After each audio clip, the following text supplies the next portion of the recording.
Bonjour et bienvenue à tous. Aujourd'hui, on se penche sur des textes très anciens, mais qui posent des questions toujours actuelles.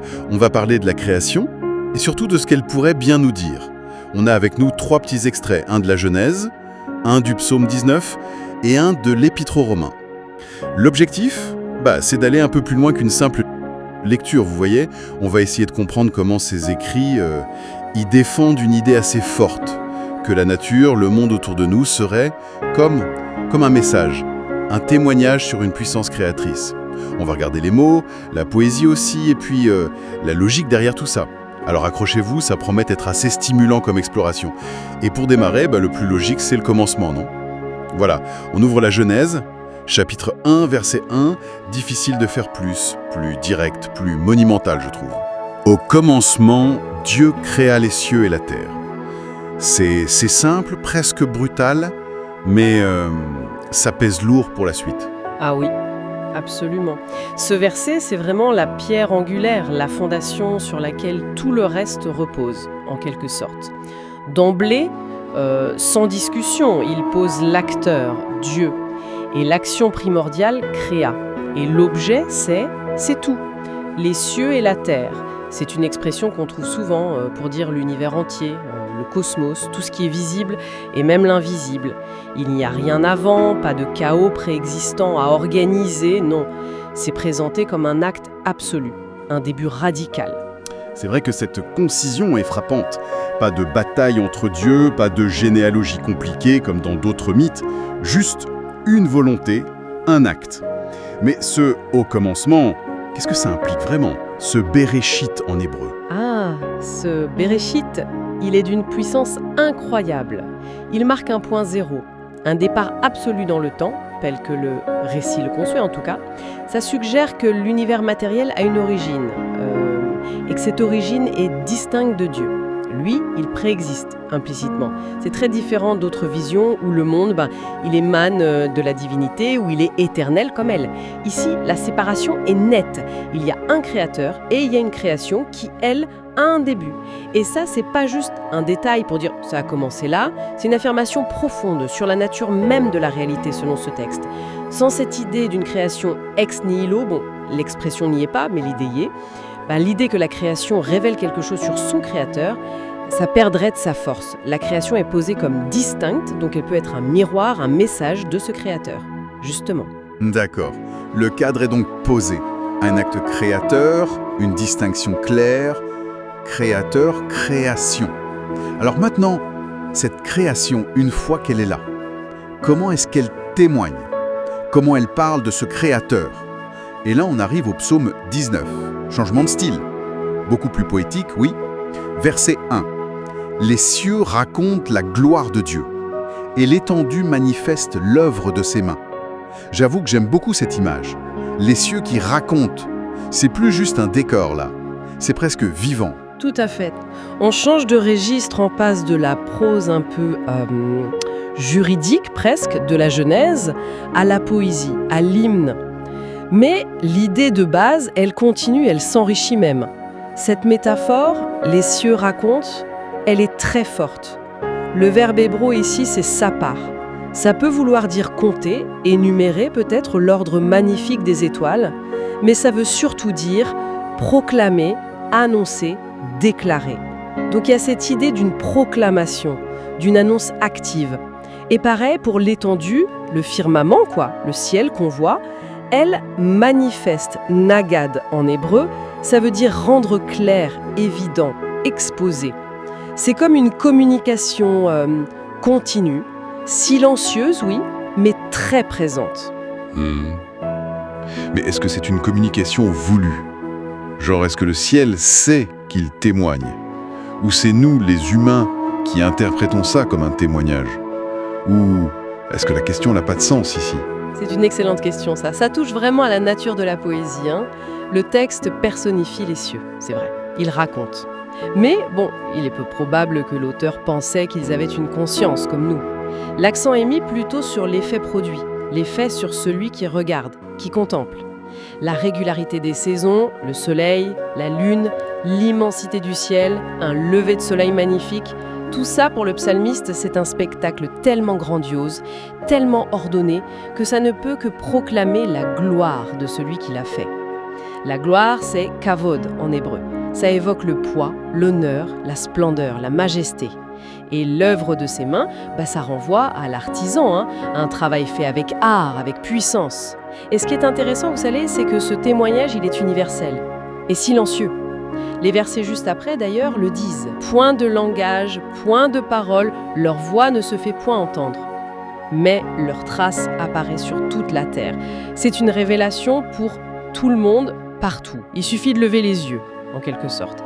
Et pour rebondir sur ce qu'on disait avant, ça distingue vraiment cette vision d'autres idées antiques. Ici, attention, les cieux ne sont pas Dieu. Ce ne sont pas des dieux non plus. Ils sont une création qui pointe vers le Créateur. Ils sont comme des messagers, pas le message lui-même. La nature n'est plus divine en soi, mais elle devient sacrée parce qu'elle témoigne du divin. C'est une nuance théologique essentielle, je crois. Un témoignage silencieux, universel, inscrit dans la structure même des choses. C'est puissant comme idée. La nature comme une œuvre d'art qui nous parle de l'artiste. Et ça nous amène tout droit à notre troisième texte, l'Épître aux Romains, chapitre 1, verset 20. Là, on dirait que l'idée est poussée encore plus loin. D'un point de vue plus théologique, philosophique peut-être, voilà le passage. En effet, les perfections invisibles de Dieu, sa puissance éternelle et sa divinité, se voient comme à l'œil nu depuis la création du monde, quand on les considère dans ses ouvrages. Alors là, je dois dire que ça m'interpelle. Des perfections invisibles qui se voient comme à l'œil nu. C'est un paradoxe fascinant, non? Comment l'invisible peut se voir? Exactement, c'est le cœur du réacteur, si j'ose dire, la force de frappe de ce verset. L'auteur, Paul, traditionnellement, il attaque ce paradoxe de front. Et la clé, elle est dans la condition qu'il pose. Quand on les considère dans ses ouvrages. Le verbe grec ici, katorao, ça ne veut pas juste dire regarder. C'est plus observer attentivement, contempler avec l'esprit, percevoir au-delà du visible immédiat. C'est l'idée de discerner, en réfléchissant sur le monde créé, ses ouvrages, les traces, les reflets de ses qualités divines, qui, elles, oui, sont invisibles par nature. Donc si je comprends bien, c'est pas qu'on voit littéralement la puissance éternelle ou la divinité, comme on verrait une table, mais on les comprendrait, on les déduirait de la création avec une telle évidence que c'est comme si on les voyait. C'est ça l'idée. C'est exactement ça. C'est qu'une image forte pour dire à quel point cette révélation par la nature est claire, évidente selon l'auteur. Il suggère que l'ordre qu'on observe, la complexité incroyable, la puissance qu'on voit dans l'univers, pensez à la force d'une tempête ou à la complexité d'une simple cellule vivante, ou même à la régularité des lois physiques, tout ça ce sont des indices tellement clairs de la puissance et de la nature divine du Créateur que ça rend ces qualités visibles à l'esprit qui réfléchit. La puissance éternelle, on pourrait la déduire de la durée, de l'immensité de la création. Et la divinité, théotès en grec, la nature divine elle-même, on l'apercevrait dans la sagesse, l'intelligence qu'on voit dans l'organisation de tout ça. Et l'expression « depuis la création du monde », ça souligne que cette révélation, elle est là depuis le début, accessible à tous, tout le temps. D'accord. Mais pourquoi insister autant sur cette clarté, au point d'utiliser cette image presque choquante de la vision ? Quel est l'enjeu pour l'auteur? Ça nous amène au point suivant qui est crucial pour comprendre son but. La conclusion qu'il tire juste après, elle n'est pas dans notre extrait, mais elle est essentielle. C'est « Ils sont donc inexcusables ». En fait, dans l'Épître aux Romains, Paul développe toute une argumentation sur la connaissance de Dieu, la condition humaine, en affirmant que même les attributs invisibles de Dieu sont clairement visibles à travers la création. Il pose une base, il dit « L'humanité, dans son ensemble, elle a accès à une connaissance fondamentale de Dieu. Et donc, la conséquence logique pour lui, c'est que ceux qui ignorent ou rejettent cette connaissance en se tournant vers l'idolâtrie, par exemple, comme il le développe ensuite, ils ne peuvent pas dire « on ne savait pas ». L'ignorance n'est pas une excuse valable selon lui. C'est une affirmation théologique très forte sur la responsabilité de chacun face à cette révélation naturelle. Donc, insister sur la clarté se voit comme à l'œil nu, ça sert à renforcer ça. La révélation est évidente, donc la rejeter, c'est un choix délibéré. Je vois, d'accord. L'enjeu n'est pas juste de décrire « la nature révèle Dieu », c'est aussi de dire « donc on est responsable face à ça ». C'est bien plus qu'une simple contemplation poétique, en effet. Alors, si on essaie de rassembler tout ça maintenant, on a Genèse qui pose l'acte, Dieu crée. Le psaume qui chante cette création, elle témoigne de sa gloire. Et Romains qui affirme « Cette création nous permet même de comprendre la nature invisible de Dieu, sa puissance. » Et ça a des conséquences pour nous. Comment tout ça s'agence? Quelle image globale ça donne? Quand on les met côte à côte, on voit une progression assez remarquable, je trouve, dans cette idée de la création comme révélation. Genèse 1.1, c'est le fait brut fondamental. Il y a un créateur, l'univers et son œuvre. Point. C'est la base. Le psaume 19, lui, il passe de l'être à l'apparaître. Cette œuvre, elle n'est pas silencieuse, elle communique. Elle raconte la gloire, la majesté, la splendeur de son auteur. C'est une révélation qui touche plutôt à l'esthétique, à l'émerveillement, et qui invite à la louange.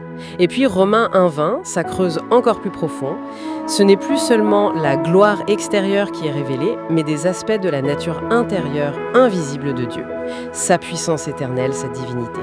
Là, c'est une révélation plus intellectuelle, cognitive. Elle demande à l'esprit de réfléchir sur les ouvrages. Donc, mis ensemble, oui, ces textes dessinent une vision et comme une interface. Une interface permanente, universelle, entre l'humain et le divin. C'est pas juste un décor, c'est un discours continu. Un livre ouvert, écrit avec les formes, les lois, les beautés de la nature. Depuis le commencement, Genèse, elle raconte Psaume et elle rend visible Romains, ce qui sinon resterait caché. Du coup, la nature devient, dans cette perspective théologique, un moyen essentiel de connaître Dieu.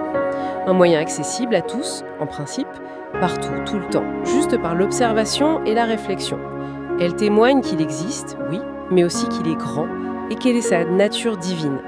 C'est une conception incroyablement riche de l'univers matériel, finalement. Une révélation complète, en quelque sorte, où le beau, la gloire dont parle le psaume, et le vrai, les perfections comprises via Romains, découlent tous les deux de l'acte créateur de la Genèse.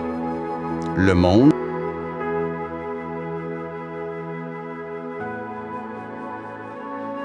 serait donc à la fois une salle de classe et une sorte de cathédrale cosmique. C'est une vision très forte. Plus besoin de chercher des miracles extraordinaires. Le quotidien, ce qu'on voit tous les jours, devient le lieu même de cette rencontre possible avec le divin. Si on adopte cette grille de lecture, bien sûr. C'est tout à fait ça. La régularité des lois physiques, la complexité folle du vivant, l'immensité qui nous dépasse de l'espace, tout ça s'est interprété non pas comme le résultat du hasard ou d'une nécessité aveugle, mais comme les lettres d'un langage divin, les coups de pinceau d'un artiste suprême. C'est une perspective qui peut donner une signification transcendante à chaque interaction avec le monde naturel.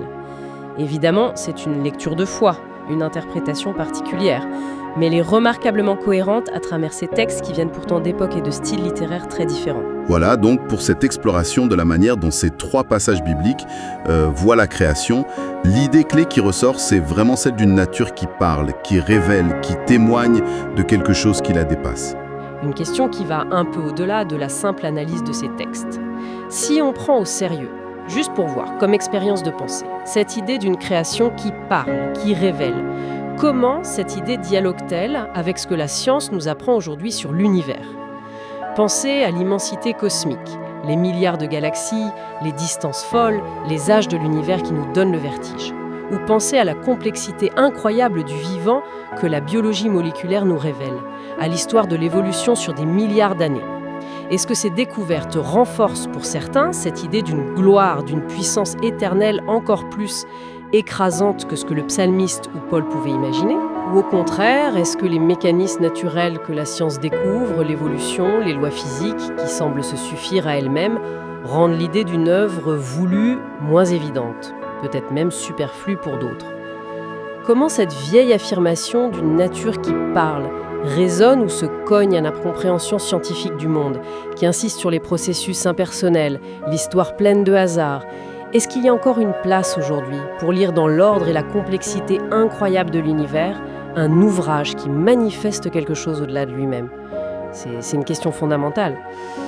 À laisser mûrir peut-être, la prochaine fois qu'on regardera les étoiles ou qu'on qu'on s'émerveillera devant une simple toile d'araignée? Une question vertigineuse, oui, oui, effectivement. Et qui montre bien comment ces textes anciens continuent de nous provoquer, de nous faire réfléchir à notre propre manière de voir le monde. Merci beaucoup d'avoir suivi cette analyse et à très bientôt pour une nouvelle exploration.